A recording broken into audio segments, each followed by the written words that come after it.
Hello everyone, my name is Shivani and welcome to Anant IAS. और आज हम डिस्कशन करेंगे बहुत ही बेसिक चीज का, जहां से हर सिविल एस्पिरेंट अपनी प्रिपरेशन शुरू करता है। और ये जो वीडियो है उन सभी स्टूडेंट्स के लिए डेडिकेटेड है जो शुरुआत से शुरू करना चाहते हैं और जो कहीं बीच में फंसे हुए हैं, उनको कुछ क्लैरिटी नहीं है चीजों के बारे में, उसके लिए है। बिकॉज एक एस्पिरेंट ने मुझसे पूछा कि मैम, हमें आज तक सिलेबस ही नहीं पता है कि सिविल सर्विसेज का, स्पेशली आईएएस की मैं बात कर रही हूँ, कि सिलेबस क्या होता है, किसी ने समझाया ही नहीं आज तक। और हमें जो बुक से मिल जाता है वो पढ़ना शुरू कर देते हैं। ये सबसे ज्यादा खतरनाक चीज है। जो बुक में दिया है सब कुछ आपको नहीं पढ़ना है। जो सिलेबस बुक होती हैं, जो सब बताई जाती हैं, चाहे वो कोचिंग इंस्टीट्यूट हो, चाहे आप खुद से सर्च करें, सारी बुक A to Z सारी नहीं पढ़नी है।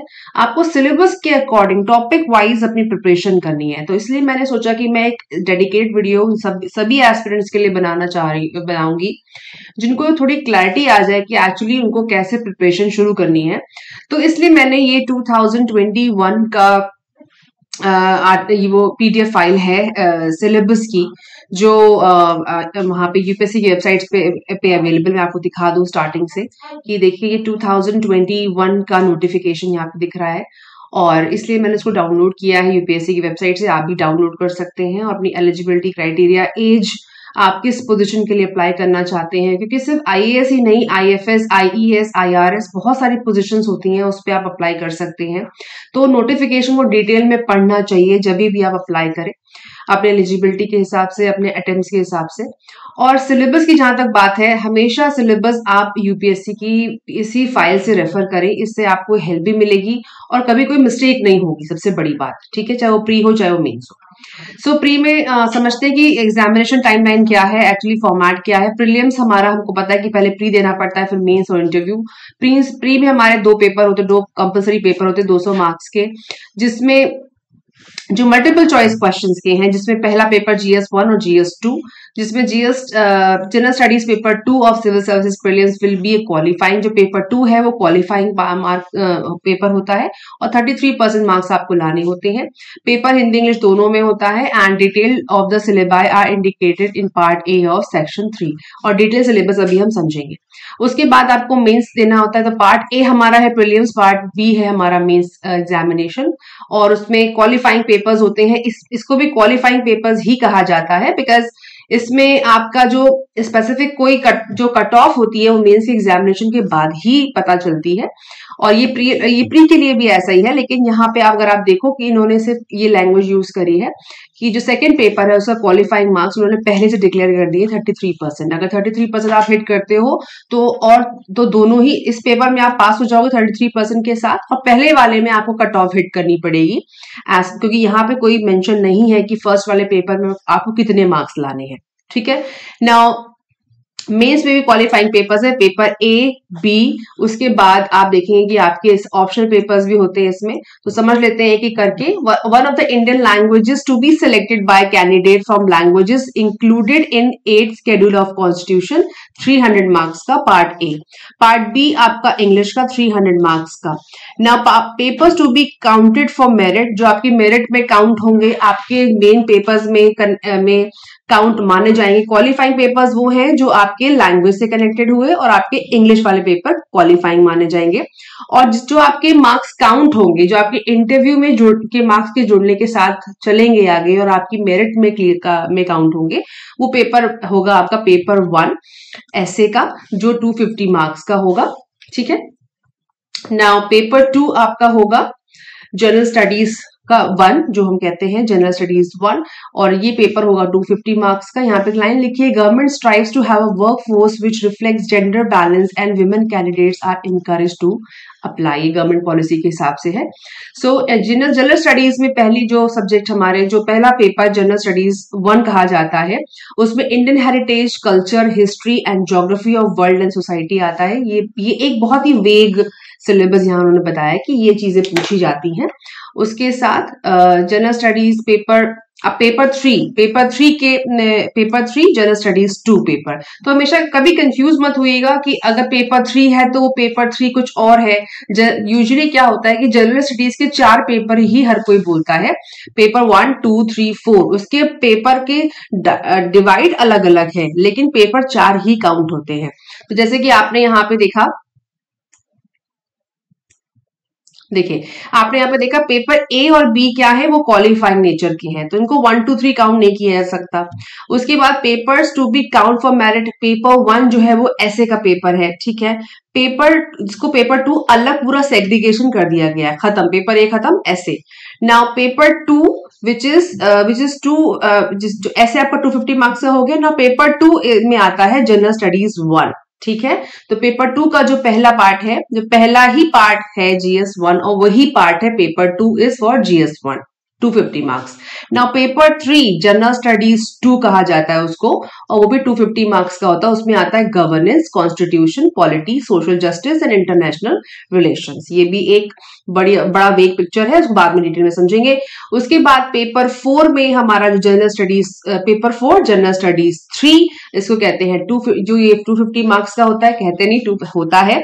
और टेक्नोलॉजी, इसमें economic development, biodiversity, environment, security and disaster management आपका पूछा जाता है, ठीक है। अब यही सारे टॉपिक्स आप प्री में भी देखेंगे, पर प्री में उनका कवरेज थोड़ा कम, उतना बड़ा कवरेज नहीं है। जैसे मैंने हमेशा कहती हूँ कि प्री आपका क्वालिटी है और मेंस आपका क्वांटिटी मांगता है, तो उस हिसाब से बाइफर्केशन हो जाता है। पेपर 5 है जनरल स्टडीज 4 का, जिसमें एथिक्स, इंटीग्रिटी एंड एप्टीट्यूड पूछा जाता है, ये भी 250 मार्क्स का होता है। उसके बाद जो पेपर 6 है, जिसमें आपके ऑप्शनल सब्जेक्ट आ जाते हैं, पेपर 1 250 मार्क्स का, ठीक है। पेपर 7 ऑप्शनल पेपर आपका रहेगा, पेपर 2 250 मार्क्स का। और ये वैसे भी जो ये कवरेज में आपको 2021 की जो नोटिफिकेशन था उससे दिखा रही हूँ। अभी के लिए हम इसी को मान के चल रहे हैं, जो भी नेक्स्ट नोटिफिकेशन आएगा उसमें भी आप ऐसे ही गो थ्रू करके हमेशा सिलेबस को जरूर पढ़ें, रेफर जरूर करें। ऐसा नहीं कि आपके फ्रेंड ने इतना कर लिया तो आप भी एज फैक्टर में हो, सिलेबस उसका जो है वो आपका होगा, बुक में जो दिया वो पढ़ना है, ऐसे गलती कभी मत करें आप। नाउ सब टोटल जो रिटन टेस्ट का होता है वो 1750 मार्क्स का होता है, और उसके बाद पर्सनैलिटी टेस्ट, इसको इंटरव्यू कहते हैं, 275 मार्क्स का होता है, ग्रैंड टोटल 2025 मार्क्स का होता है, ठीक है। अब उसके बाद ये ऑप्शनल आपके 2 पेपर, पहले दो ऑप्शनल पेपर हुआ करते थे, लेकिन अभी के लिए सिर्फ ऑप्शनल पेपर 1 रहेगा, उसके 2 पार्ट है, पार्ट 1 पार्ट 2। उसके बाद आपका जब आप ऑप्शनल की बात अभी नहीं करेंगे, लैंग्वेज की बात नहीं करेंगे, हम सीधे आ जाते हैं सिलेबस में प्रीलिम्स के, ठीक है। प्रीलिम्स के सिलेबस पे आ जाते हैं। इसमें लिखा हुआ है syllabi for the examination. Now candidates are advised to go through the syllabus publish in this section for the prelims examination and the mains examination as periodic revision of syllabus has been done in several subject. देखिए हम इन्होंने कहा भी है कि revision हुआ है तो आप हमेशा सिलेबस को रेफर करिए। अब आप कहोगे कि मैम अगर बहुत एंड में सिलेबस आता है तो हम तैयारी कैसे करें, तो जो भी लास्ट नोटिफिकेशन आपकी यूपीएससी की वेबसाइट पे है या स्टेट पीसीएस की वेबसाइट पे है, आप उसको डाउनलोड कर लीजिए, उसको ही रेफर करके आप अपनी प्रिपरेशन कर सकते हैं। और हमेशा न्यूज को ध्यान में रखिए कि कभी कोई नया चेंज अगर आता भी है तो उसको हमेशा दिमाग में रखिए कि ये चेंज आया है, वो एड ऑन हो सकता है। वैसे तो ऐसा कोई बड़ा चेंज आएगा तो जरूर आप सबको इन्फॉर्म करता है, यूपीएससी और स्टेट पीसीएस इन्फॉर्म करते हैं, नोटिफिकेशन जारी होता है, इसलिए आप हमेशा न्यूज में बने रहे, उसको चेक करते रहे। ना part A is preliminary examination. Prelim का मतलब होता है जो सबसे पहला टेस्ट, पहला एग्जाम 2 घंटे का 200 मार्क्स का होगा, और इसमें करंट इवेंट्स आएंगे, current events of national international importance, history of India and Indian national movement, Indian and world geography, physical, social, economic geography of India and the world, Indian polity and governance, constitution, political system, panchayati raj, public policy, right issues, etc. Economic and social development, sustainable development, poverty, inclusion, demographics, social sector initiative, etc. General issues on environmental ecology, biodiversity and climate change that do not require subject specialization. ध्यान दीजिएगा इस line को कि उन्होंने साफ साफ लिखा है, ये सबके लिए नहीं लिखा है, उन्होंने क्या लिखा है यहाँ पे कि general issues on environmental ecology, biodiversity and climate change, और इसमें क्या है आपको कोई स्पेशलाइजेशन की जरूरत नहीं है। जनरल इश्यूज पूछे जाएंगे इसके ऊपर। नाउ जनरल साइंस भी बहुत बड़ा टर्म हो गया, लेकिन जनरल साइंस आपको इसके लिए स्पेशलाइजेशन की जरूरत नहीं है।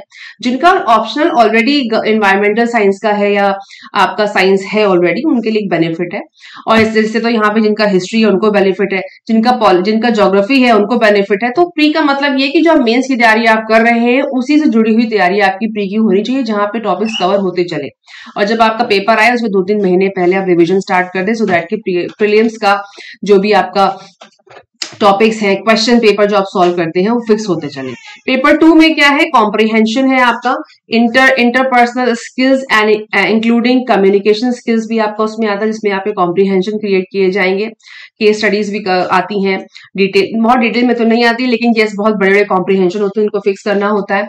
Logical reasoning and analytical ability, decision making and problem solving, general mental ability, basic numeracy, numbers and their relations, orders of magnitude, ये आएगा आपका क्लास 10th लेवल का। डेटा इंटरप्रिटेशन आपका होता है chart, graph, table, data sufficiency class 10th level का। साथ साथ उन्होंने लिख दिया इसके आपको 12th के लेवल का या फिर एक्सपर्ट बनने की जरूरत नहीं, क्योंकि क्वालिफाइंग पेपर है, 33% मार्क्स का है। ऑल्दो कुछ लोगों के लिए लाना मुश्किल होता है, लेकिन फिर भी आपकी मुश्किल और इजी क्या है, आपकी तैयारी ही आपका रिजल्ट है। सो अगर आपको इस पे मत जाइए, बस आपको अपना प्रिपरेशन सही से करना, सारे आपको मैक्सिमम ज्यादा से ज्यादा क्वेश्चंस प्री में आपको सॉल्व करने हैं। जैसे ही आपका सिलेबस कवर हो आप प्रैक्टिस क्वेश्चन शुरू कर दें प्री के लिए, और उसके बाद आपकी जो this thing will be fixed. Now note number 1 जो यहाँ पे मेंशन है कि ये 33% का क्वालिफाइंग होगा, ठीक है। उसके बाद note 2 is about, just let me remove this, okay now note 2 the question will be of multiple choice। ये हमको पता है कि मल्टीपल चॉइस के ही क्वेश्चंस होंगे, और it is mandatory for the candidate to appear in both the papers. ऐसा नहीं कि आपने एक पेपर दिया दूसरे को नहीं दिया फिर आपका रिजल्ट, ऐसा नहीं, आपको दोनों पेपर में अपीयर होना पड़ेगा। Examination for the purpose of evaluation. Therefore, a candidate will be disqualified in case he/she does not appear in both the papers of civil services prelim examination. तो disqualify माना जाएगा अगर वो सेकंड पेपर में appear नहीं होता या कोई पेपर छोड़ देता है। अब आते हैं अपने मेंस के जनरल स्टडीज के डिस्कशन पे, जो हमारा मेन एजेंडा है, क्योंकि मेंस आपको चाहे आपका जनरल स्टडीज का सिलेबस हो चाहे आपके ऑप्शनल का हो, बट हमेशा इसका प्रिंट आउट अपने साथ रखिए। जहां जिस कॉपी में आप अपने नोट्स बना रहे हैं, जो भी आपका मेथड है, उसमें मेरा सिलेबस आपको मेरा सजेशन आपको यही रहेगा कि आपका सिलेबस आपको रटा होना चाहिए बाय हार्ट। जैसे आप एनसीईआरटी रटे, जैसे आप अपना सिलेबस रटे, वैसे आपको जैसे आपके बुक्स रट रहे हैं आप बैठ के, वैसे ही आपको सिलेबस भी रटा होना चाहिए। कहाँ क्या लिखा है आपको पता होना चाहिए, हर वर्ड। अगर इतना डेडिकेशन है आपके अंदर तो डेफिनेटली आपका वो रिजल्ट में भी दिखाई देगा ना। पेपर 2, पेपर 1 जो एसे का होगा, उसके बाद पेपर 2 से हम शुरू करते हैं जनरल स्टडीज में, ठीक है। और नेक्स्ट वीडियो में हम क्वेश्चन पेपर भी डिस्कस करेंगे ईयर बाय ईयर, ठीक है। डिटेल में जाने की बात हम बाद में करेंगे, पहले हम सिलेबस क्वेश्चन पेपर ही समझेंगे वो क्या पूछ रहे हैं। सो नेक्स्ट सीरीज में मैं कोशिश करूंगी आप सबके लिए क्वेश्चन पेपर्स डिस्कशन की, जो मेंस की तैयारी कर रहे हैं, जो नहीं भी कर रहे हैं, जो प्रीलिम्स में ध्यान दे रहे हैं फिलहाल के लिए, जो स्टेट पीसेस के हैं, वो भी इस डिस्कशन को सुन सकते हैं। नाउ जनरल स्टडीज 1 के में क्या है, Indian heritage and culture, history and geography of the world and society, ठीक है। जो मेन हमारा है इंडियन हेरिटेज, कल्चर, हिस्ट्री हमारा है ज्योग्राफी एंड सोसाइटी, ठीक है। Now Indian culture will cover the salient aspect of art forms, literature and architecture from ancient to modern times. अभी लास्ट मंथ की योजना में इन्होंने आर्किटेक्चर पे बहुत ध्यान दिया है, और लास्ट नवंबर की जो योजना है उस पर मैं डेडिकेटेड वीडियो बना रही हूँ, वो मैं आपके साथ जरूर शेयर करूंगी। वो आर्किटेक्चर पे ही है, तो मेरे को ऐसा पक्का श्योर है कि उस पर मेंस में क्वेश्चन क्रिएट होगा, क्योंकि अगर योजना में जो चीज आई, कुरुक्षेत्र में जो नहीं भी पढ़ते हैं उनके लिए भी मैं वीडियो बनाऊंगी। जो नहीं पढ़ते हैं उनको थोड़ा बहुत तो पढ़ना ही चाहिए, क्योंकि ये सारे जितनी गवर्नमेंट ओरिएंटेड जो वेबसाइट्स हैं या जो पब्लिकेशन होता है, उससे जो क्वेश्चन जरूर बनते हैं। Now, modern India history from about the middle of 18th century until the present significant events personality। तो आपको मॉडर्न हिस्ट्री कहां से पढ़नी है, मिडिल से, about the middle of 18th century से लेकर के प्रेजेंट इवेंट पर्सनालिटीज इशू तक पढ़नी है, ठीक है। मतलब आपको हिस्ट्री तो पढ़नी ही है, पर मॉडर्न पे ज्यादा ध्यान देना है। मीन्स के पर्पस GS1 में। द फ्रीडम स्ट्रगल, कुछ लोग गलती करते हैं, आप प्राचीन भी पढ़ रहे हैं, प्राचीन आप पढ़ सकते हो अपना, आप मिडिवल एंशियंट आप पढ़ सकते हो अगर आपका ऑप्शनल है, ऑप्शनल अगर आप पढ़ रहे हो दैट इज फाइन, पर अगर आप GS1 के लिए पढ़ रहे हो तो आपको मॉडर्न ही पढ़ना है, आप एंशियंट मिडिवल पे कम ध्यान दीजिए। The freedom struggle, its various stages and important contribution, अब फ्रीडम स्ट्रगल को अलग से पढ़ना है जिसमें उनकी स्टेजेस को पढ़ना है, जो कौन कौन से कॉन्ट्रीब्यूटर्स थे, उनके contributions from different parts of the country, इसको अलग से कवर करना है। Post independence consolidation of reorganization with the country, आपको जब आजादी के बाद का जो कंसोलिडेशन और रीऑर्गेनाइजेशन है स्टेट्स का, वो अलग से पढ़ना है, ठीक है। तो आप इस तरह से अपने डेडिकेटेड नोट्स बनाइए। History of world will include events from 18th century, history of world की जो हिस्ट्री उसमें कहां से कवर करना है, 18th सेंचुरी से, सच एज इंडस्ट्रियल रिवॉल्यूशन 1914 से लेकर के जब आपका रिवॉल्यूशन स्टार्ट हुआ, world wars, withdrawal of national boundaries, colonisation, decolonisation, political philosophies like communism, capitalism, socialism, ये आपके टर्म वाइज इसमें क्वेश्चन क्रिएट होते हैं। जैसे सपोज करिए कोई भी करंट न्यूज में अभी फिलहाल के लिए जैसे मैं आपको रेफर करूं कि अगर सोशलिज्म पे बात हो रही है, ठीक है, अभी कुछ दिन पहले कार्ल मार्क्स का एक स्टेटमेंट आया था सरभारा ग्रुप के लिए, राइट, तो उनके लिए एक स्टेटमेंट था कार्ल मार्क्स का जो इंडियन एक्सप्रेस में बहुत जो ऐसे राइटिंग के लिए बोला जा रहा था, तो सोशलिज्म का एक स्टेटमेंट था। मैं आपको अगर ऐसे डिस्कशन हुआ तो मैं जरूर उसको रेफर करूंगी। तो अगर ऐसा कोई स्टेटमेंट आता है वो सोशलिज्म से कनेक्टेड है तो आपकी वो हिस्ट्री से ऑटोमेटिकली कनेक्ट हो जाता है, तो फटाक से आप जरा हिस्ट्री में जाइए, उसको रिवाइज करिए। कैपिटलिज्म पे कोई स्टेटमेंट आता है, सपोज आरबीआई से आ रहा है या किसी बड़े एक्सपर्ट से आ रहा है, तो फटाक से आप जाइए कैपिटलिज्म पे अपने नोट्स रिवाइज कर लीजिए, इसको रिवाइज कर लीजिए, उसको अपडेट कर लीजिए। यही तैयारी है सिविल सर्विसेज की। ऐसा नहीं एक बार जो हो गया खत्म हो गया, नहीं, ये करंट अफेयर जनरल स्टडीज है और आपका करंट अफेयर तो बहुत स्ट्रॉन्ग होना चाहिए। सो हिस्ट्री में आपको ये सारे टर्म वाइज आपको अपने नोट्स प्रिपेयर करने, पहले बेसिक से शुरू करेंगे, बेसिक क्या है जो एनसीईआरटी से भी आप ले सकते हैं, उसके बाद उनकी जो एक्सपर्ट बुक्स हैं उसको ले सकते हैं और उसी में कंटिन्यू कर सकते हैं। Then salient features of Indian society, diversity of India, Indian society के बारे में, डाइवर्सिटी के बारे में है, ठीक है। इसके बाद role of women and women's organization, population and associated issues, poverty and development issues, urbanization and their problems and their remedies। जो आपको अगर आपको ये सब चीजें समझनी है तो पहले आप सबसे पहले एनसीईआरटी को रेफर करिए, उसको समझिए उसमें क्या समझाया जा रहा है। मुझे किसी ने एक क्वेश्चन पूछा था कि मैम क्या फास्ट तरीका है एनसीईआरटी को समझने का, क्या जल्दी जल्दी में एनसीईआरटी खत्म? नहीं, जल्दी का कोई शॉर्टकट नहीं है, ट्रस्ट मी ऑन दैट, कोई शॉर्टकट नहीं है। एनसीईआरटी पे कमांड होनी चाहिए, ठीक है। हो सकता है तो आपको ये कमांड बनाने में 8 मंथ्स लग जाएं, दैट्स ओके। एक बार पढ़िए सॉलिड, उसके बाद आप उसको रिवाइज करते रहिए। रिवाइज तो आप बार बार कर सकते हो, वो फास्ट हो सकता है कि आपने रिवाइज कर लिया 10 बार जल्दी जल्दी, बट एनसीईआरटी को अगर आप स्किप कर जाएं जल्दी जल्दी के चक्कर में, उसका कोई रिवर्सल नहीं है, कोई ऑप्शन नहीं है अगर आपको सच में सेलेक्ट होना है। ना इफेक्ट्स ऑफ ग्लोबलाइजेशन और इंडियन सोसाइटी, ग्लोबलाइजेशन का इंडियन सोसाइटी पे क्या फर्क है, विमेन्स पे क्या फर्क है, बच्चों पे क्या फर्क है, ये इसको थोड़ा बाइफरकेट करके आपको समझना है। Social empowerment, communalism, regionalism and secularism, ठीक है, ये अलग अलग, जैसे ये टर्म्स अलग अलग है वैसे इनको अलग अलग आपको समझना है। उसके बाद salient features of world physical geography, physical geography पे जो आप पहले एनसीईआरटी से शुरू करिए, मेरी सलाह रहेगी, और फिर आप इनके सेलिएंट फीचर्स पे जाइए धीमे धीमे। और प्री के लिए तो इतना बहुत है, मेंस के पर्पस के लिए आप जब सबसे ज्यादा इस पे क्वेश्चन पे कॉन्सेंट्रेट करिए। बहुत एक्सपर्ट बुक मत पढ़िए, मैं बता रही हूँ, क्योंकि यूपीएससी की प्रिपरेशन के लिए बहुत एक्सपर्टीज नहीं चाहिए जनरल स्टडीज में, अगर आपका ऑप्शनल ज्योग्राफी नहीं है तो। बट फिर भी जो आपकी करंट अफेयर से, सीए से जुड़ी हुई जो भी क्वेश्चंस आ रहे हैं उसको आप एनसीईआरटी में मर्ज करिए और उसके साथ प्रैक्टिस करिए। जितना आप प्रैक्टिस करेंगे उतना ही आप उतना ही पॉलिश हो जाएंगे। Now, distribution of key natural resources across the world, including South Asia and Indian subcontinent, की natural resources ये दोनों आप साथ में पढ़ सकते हैं। जब फिजिकल ज्योग्राफी आप पढ़ेंगे तो नेचुरल रिसोर्सेज को साथ में क्लब कर सकते हैं। Now, factor responsible for the location of primary, secondary, tertiary sector industries in various parts of the world, ये सारे आपको एक साथ ही आप जब पढ़ोगे तो ये दोनों कवर होते जाएंगे। And geophysical phenomena such as earthquake, tsunami, volcanic activity and cyclone, ये भी आपका इस ज्योग्राफी में ही कवर हो जाएगा। जाएगा। तो अगर सेगमेंट, हाँ एक और सलाह मेरी आपको है ना, उसको पहले पढ़ लेते हैं फटाक से।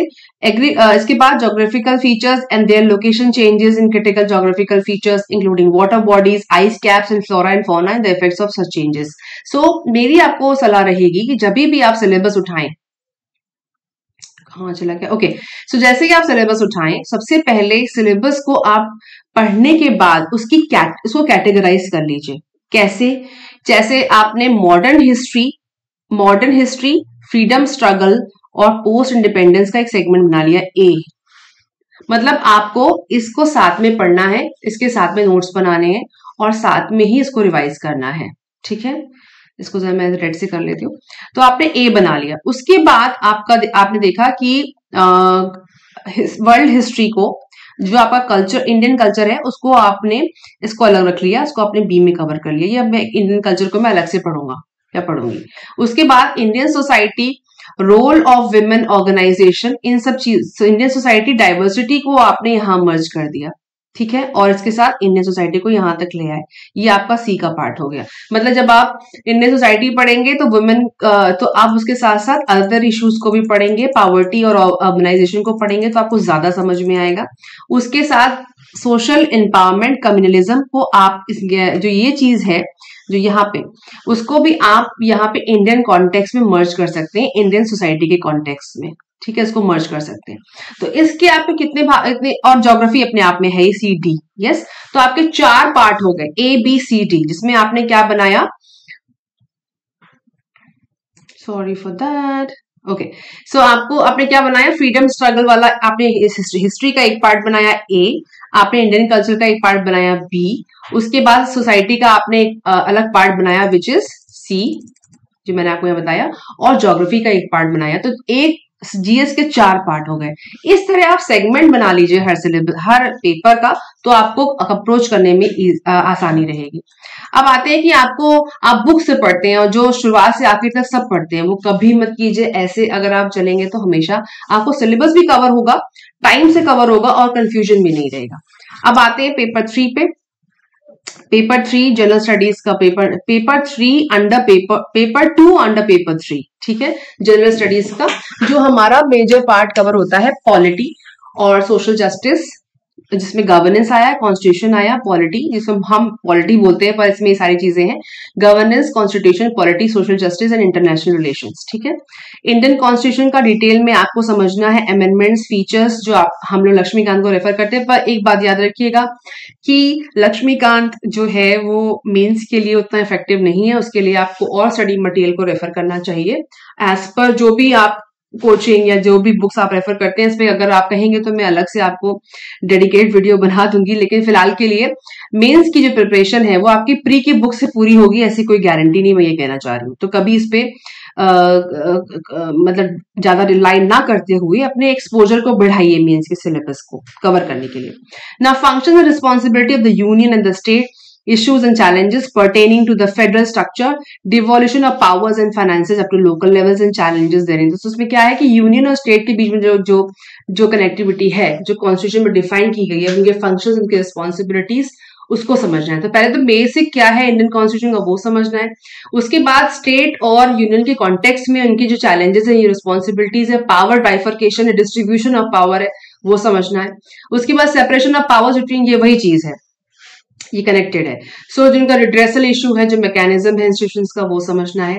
ना comparison of Indian constitution scheme with the other countries, जैसे कि हमें पता है कि हमारे कॉन्स्टिट्यूशन में दूसरे देशों के भी जो पार्ट लिया गया है, ये वहीं से शुरू होता है। तो कंपैरिजन भी आपको आना चाहिए कि उसमें उनके कॉन्स्टिट्यूशन में क्या चीज स्पेशल है, कुछ यूनिक चीज हमने जो अडॉप्ट की है वो क्यों अडॉप्ट की, क्या खास बात है। जैसे अमेरिकन कॉन्स्टिट्यूशन से हमने क्या लिया, कनाडा से हमने क्या लिया, और उसका कंपैरिजन। वैसे कंपैरेटिव स्टडीज जो क्वेश्चंस हैं बहुत फ्रीक्वेंट नहीं पूछे जाते हैं, पर ये सिलेबस में है तो पढ़ना है ना। पार्लियामेंट एंड स्टेट लेजिस्लेशन में लेजिस्लेशन में आता है structure, functioning, conduct of business, powers and privileges and issues arising out of these.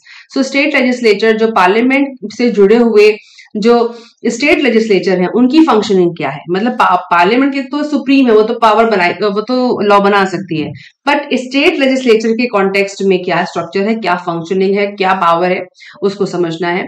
उसके बाद structure, organization and functioning of executive and the judiciary. Judiciary की पावर पे तो बहुत सारे क्वेश्चन कई सालों से क्रिएट हो रहे हैं, क्योंकि सुप्रीम कोर्ट और हाई कोर्ट का जो एक्सपोजर बढ़ चुका है। और जब क्वेश्चन पेपर हम देखेंगे तो आप देखेंगे उसमें कई सारे क्वेश्चन इसी के आसपास मिलेंगे आपको।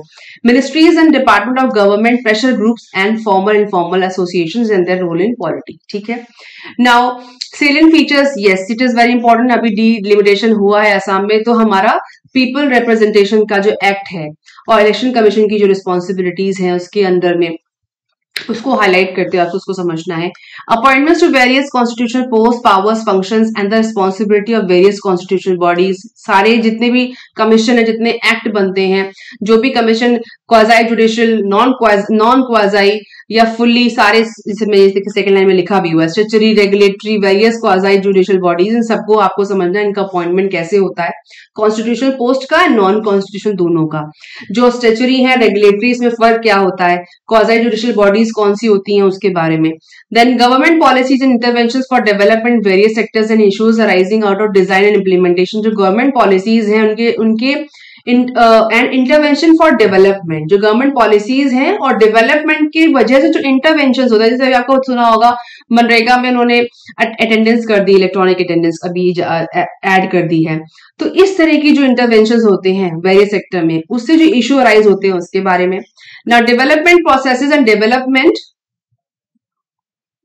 okay, so now development processes and development industry, the role of NGOs, SHG self help groups, मतलब NGO self help groups, various groups and associations, donors, charities, institutional and other stakeholders। जैसे कि अभी बात हुई थी कि गवर्नमेंट ने NGO को कहा है कि आप बच्चों को बहुत ज्यादा यूज करके आप किसी से डोनेशन ना लें, इससे उनकी चाइल्ड राइट्स का हनन होता है। सो इस तरह की चीजें होती हैं करंट अफेयर्स जुड़ी, उस पे क्या लॉ कहता है उसके बारे में समझना। Welfare schemes and vulnerable sections, vulnerable section NCERT में हमने डिस्कस किया है, जिसमें वल्नरेबल सेक्शंस होते क्या है वो बताया गया है।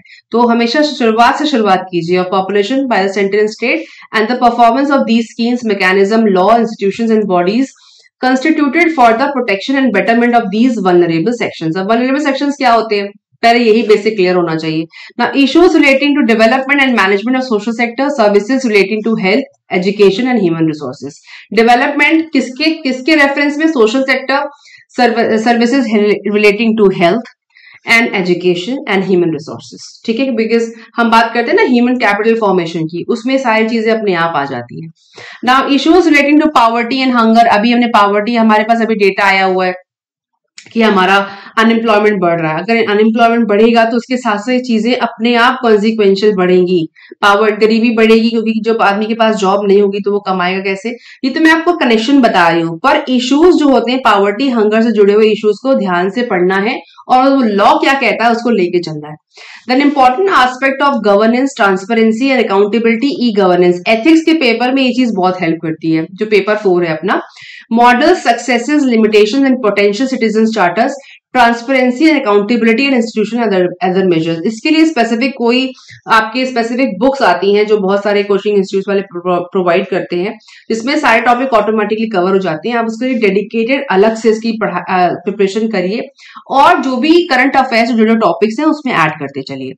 ना role of civil services in democracy, जो हमारा क्या रोल है, जो सिविल एस्पिरेंट का या सिविल सर्विसेज में जो ऑफिसर्स जाते हैं उनका रोल क्या है डेमोक्रेसी के लिए। क्योंकि आपको याद होगा कि जब भी कोई भी ऐसी ओथ आईपीएस, आईएफएस, आईआरएस को दिलाई जाती है, आईएएस को, तो वहां जो भी प्रेसिडेंट, जो भी उनको ओथ दिलाते वक्त जो उनसे कहलवाया जाता है उसके ऊपर बहुत सारे स्टेटमेंट्स आते रहते हैं। कुछ दिन पहले आईपीएस ग्रुप की काडर की को ओथ दिलाई गई, उनका ओरिएंटेशन हुआ, तो हमारे प्रेसिडेंट ने, हमारी प्रेसिडेंट जो मिसेस मुर्मू है, उनका स्टेटमेंट आया था, क्योंकि उनका रोल बहुत बड़ा है हमारी सोसाइटी में। एक कॉन्स्टिट्यूशनल लेवल का पोजीशन है जिसके लिए हम पढ़ाई कर रहे हैं, हम सेलेक्ट होने जा रहे हैं, तो उनका रोल क्या है सिविल सर्विसेज का, इन डेमोक्रेसी में उनका क्या रोल है, ये भी एक समझने वाली बात है, तो वो इसमें कवर होता है। Now, India and its neighborhoods relationship, ठीक है, जैसे मैंने कहा इंटरनेशनल रिलेशनशिप भी इसमें आएगा। Bilateral, regional and global groupings and agreements involving India and or affecting, मतलब bilateral treaties कौन सी होती, रीजनल कौन सी है, CPEC, आसियान हो गया, G20 प्रेसिडेंसी की बात चल रही है, इन सब के लिए एग्रीमेंट्स कौन कौन से हैं और इंडिया का रोल क्या है, ये इसको समझने वाली बात है। इंडियाज इंटरेस्ट, ठीक है, जैसे अभी फिलहाल के लिए आज ही हमने बात की कि इंडिया ऑस्ट्रिया की एक पैक्ट हुआ है, पाकिस्तान से हमारा हमारा जो प्रिजनर्स को एक्सचेंज करने का जो रोल चल रहा है उसकी पैक्ट की बात हो रही है, तो वो सारी चीजें भी इसमें कवर होती है।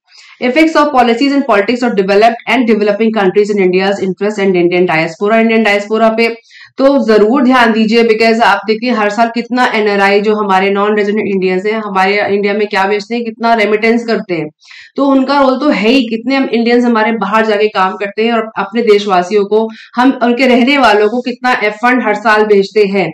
तो उनका रोल सिर्फ ऐसा नहीं कि हमको पॉलिसीज में समझना है, हर तरह से उनका रोल समझना है, उनका इकोनॉमिक रोल क्या है, उनका रीजनल रोल क्या है, उनका सोशल रोल क्या है, हर तरह से उसको समझना है।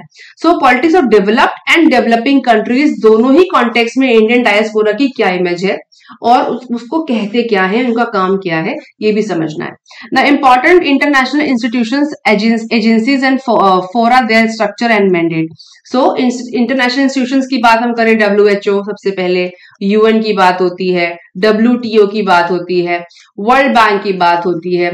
सो ऐसे कितने ही आपके, आज ही मैंने आपको IAEA की भी बोलने के लिए बोला था, NSG एक ग्रुप है, एन नंबर ऑफ टर्म्स में आपको लिख सकती हूँ जो जिनकी इंपॉर्टेंस है, इंटरनेशनल इंस्टीट्यूशंस की इंपॉर्टेंट है, जो उनके जो इंडियन गवर्नमेंट को फॉलो करने पड़ते हैं टाइम टू टाइम अपनी पॉलिसीज में, उनका सिग्निफिकेंस क्या है इस पे। ये पेपर थोड़ा लेंदी पेपर में जो 2 और 3 है थोड़े लेंदी है, लेकिन बहुत इंटरेस्टिंग पेपर है, अगर आपको ध्यान से पढ़े तो आपको मजा भी आएगी और सिलेबस भी कवर हो जाएगा ना। Paper 3 is technology, economic development, biodiversity, environment, security and disaster management. इसमें सबसे समझने वाली बात क्या है, बायोडाइवर्सिटी। अगर आप इसको अलग से पढ़ रहे हैं तो आपका साइंस वाला पेपर भी कवर हो जाता है जो GS1 में है, बायोडाइवर्सिटी को कनेक्ट कर सकते हैं हम वहां पे, क्योंकि वहां जनरल साइंस पूछी जा रही है। सो अभी कोप की मीटिंग हुई, वो सारी चीजें। इन्वायरमेंटल में हमारा SDG गोल क्या कहता है, हमारा क्लीन एनर्जी, क्लीन वाटर, ये सारी चीजें बायोडाइवर्सिटी में आती है, वो जनरल साइंस में भी कनेक्ट करती हैं। India's economy and issues relating to planning, mobilization of resources, growth, development and employment. इसके इकोनॉमी का पहले बेसिक्स क्लियर करिए, प्लानिंग क्या है, मोबिलाइजेशन क्या है, रिसोर्सेज क्या होते हैं, उसके बाद डेवलपमेंट में आते हैं। Inclusive growth and issues arising from it, inclusive growth, Jandhan account, inclusive growth, financial inclusion, इन सब की जब बात होती है तो हमारी पॉलिसी से हमेशा कनेक्ट करिए। अगर पॉलिसी से कनेक्ट करेंगे आपके मेंस में पेपर में मार्क्स भी आएंगे ना। गवर्नमेंट बजटिंग, बजटिंग क्या होती है, बजट में सिर्फ बजट में क्या है और इकोनॉमिक सर्वे कह रहा है, उसको बहुत ज्यादा डिटेल में पढ़ने की जरूरत नहीं है, आपको ये समझना है बजटिंग है क्या एक्चुअली और उसकी मेजर पॉलिसीज कैसे हमें इम्पैक्ट करती हैं। इकोनॉमिक सर्वे की बहुत सारी टर्म्स तो कभी पूछी नहीं जाती, लोग किताबें लेके बैठे रहते हैं, वो नहीं करना है। आपको थोड़ा सा स्मार्ट गेम भी खेलना है कि पिछले साल के क्वेश्चन पेपर्स को उठाइए और देखिए किस तरह क्वेश्चन क्रिएट हो रहे हैं, उस हिसाब से आप अपने प्रिपरेशन को सेग्रीगेट करिए। मेजर क्रॉप पैटर्न्स, मैं हमेशा कहती हूँ क्रॉपिंग पैटर्न्स। अभी आपने ब्लॉकचेन की बात मैंने आज की थी कि ब्लॉकचेन को इन्वॉल्व किया जा रहा है, तो वो क्यों इन्वॉल्व किया जा रहा है हमारी एग्रीकल्चर में, इंपॉर्टेंट है। क्रॉपिंग पैटर्न्स क्या है, various parts of the country. जब क्रॉपिंग पैटर्न्स आपको समझ में आएंगे उसके बाद आपको different types of irrigation system, storage, transport and marketing of agriculture, जो मैंने ब्लॉकचेन की बात बोली वो मार्केटिंग ऑफ एग्रीकल्चर प्रोड्यूस में आएगा। And issues and related constraint, e technology में भी आएगा in the aid of farmers. उनको हम कैसे सुविधा दें, क्या टेक्निक प्रोवाइड करें जिससे उनको ज्यादा से ज्यादा फायदा हो। हमारा जो स्टोरेज सिस्टम है ना उसके बारे में भी है ये। ये सारी चीजें आपको पेपर 3 में कंप्लीट करनी है। Issues related to direct indirect farm subsidies and minimum support of prices, public distribution, PDS system, ठीक है, जो भी चेंजेस होते हैं वो हमारे PDS से ही डिस्ट्रीब्यूशन होता है। Objectives, functioning, limitations, revamping, issues of buffer stocks and food security, NFSA की भी बात हो रही है। Technology mission, economic and animal rearing, ठीक है, एनिमल रियरिंग पे अभी फिलहाल कोई न्यूज नहीं आ रही है पिछले 1 महीने से, लेकिन एनिमल रियरिंग भी अपने आप में बहुत बड़ा मुद्दा है।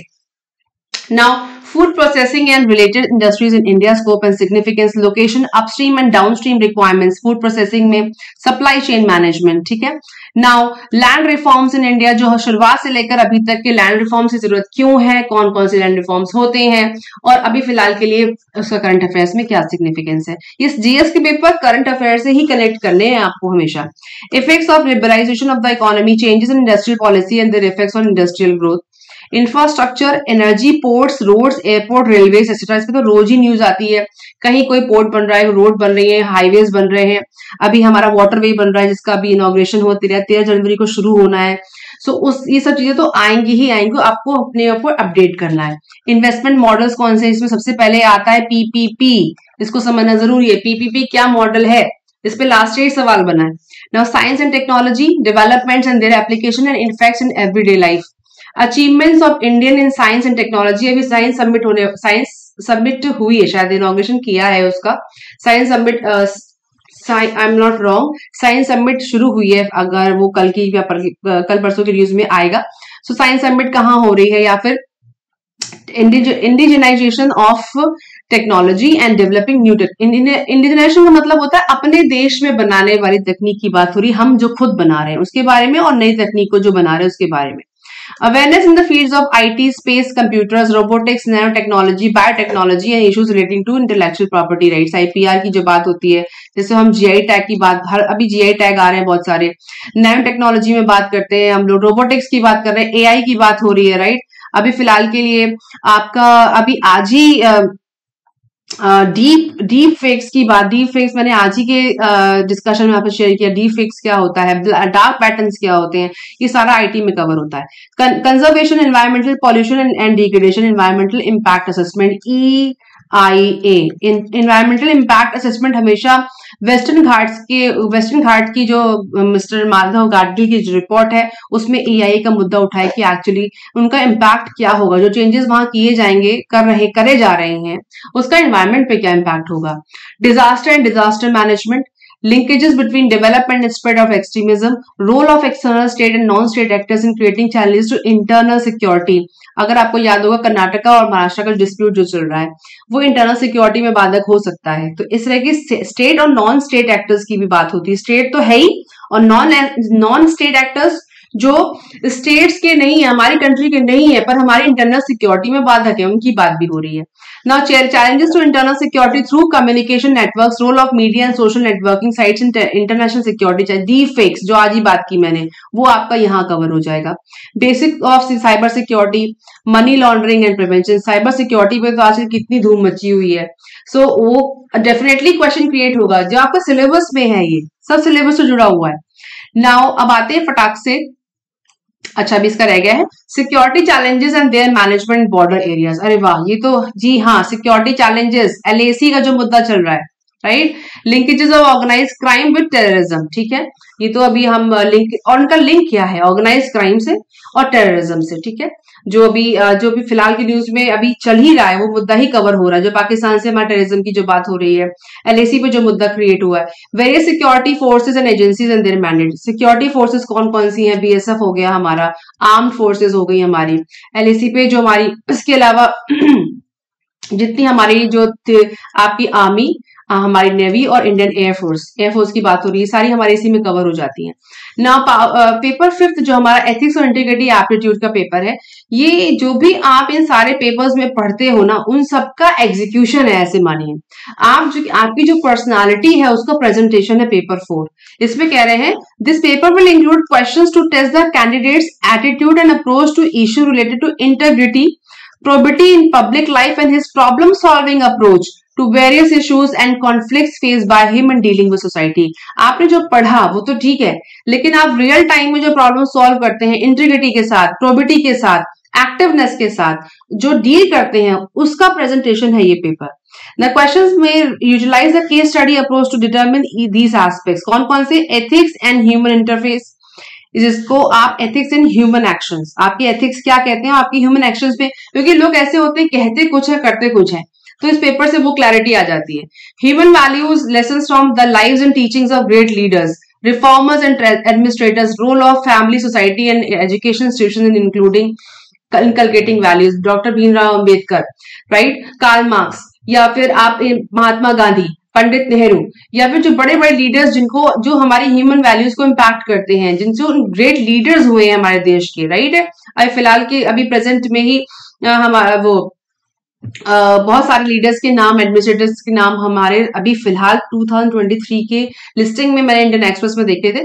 तो ऐसे कुछ चीजें आप हमेशा नोट्स में लेकर के चलिए जो आपके पेपर 4 में आपको हेल्प करें। अगर आपको ऐसे कोई स्पेशल कोई किताब आती है, कोई बुक आती है, बुक्स आती हैं, लेकिन जो खुद के प्रिपेयर करे हुए नोट्स है ना, जो आपको इम्पैक्ट करते हैं, जो रियली आपकी एथिक्स को क्रिएट करते हैं, उनको अलग से बनाइए, उसका अलग चार्म होता है। आप किसी के नोट्स भी आपके लिए बुक ही होंगे, तो इसके जो हमेशा नोट्स खुद के बनाए हुए होने चाहिए, और कॉपी मत करिए, जो आप समझते हैं वो लिखिए।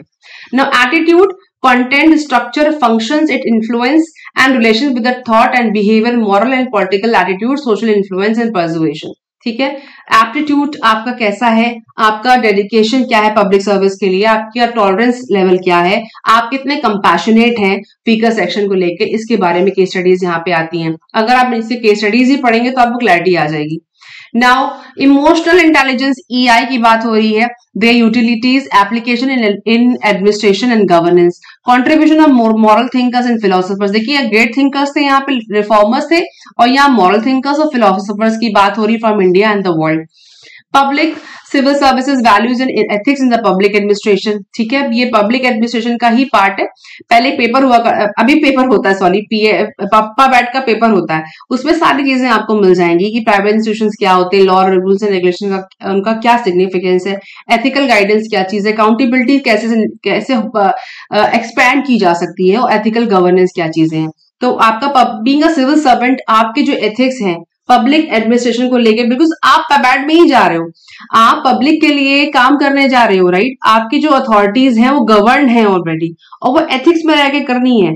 तो इसलिए आपको ध्यान में रख के अपने पेपर को क्रिएट करना है, आपको तैयार करना है ना। प्रोबेबिलिटी इन गवर्नेंस में आता है। प्रोबेबिलिटी का मतलब प्रोब करना, क्वेश्चन करना, उसको चेक करना कि जो आप कर रहे हैं वो सही है कि नहीं है। कैसे पता चलेगा? Right to information, codes of ethics, code of conduct, citizen charter, work culture, quality of service delivery, utilization of public funds, challenge of corruption, transparency in government information sharing and transparency in government. ठीक है, आपको extreme पे नहीं जाना है, अपना view point खुद बनाना है। जैसे मैं कहती हूँ कि जब भी आप आर्टिकल पढ़िए, कोई भी आर्टिकल पढ़िए जो आपका हिंदू से हो, इंडियन एक्सप्रेस से हो, जो आपका एडिटोरियल होता है, उसमें कभी भी जो लिख रहा है उसके थॉट प्रोसेस पे नहीं जाना है।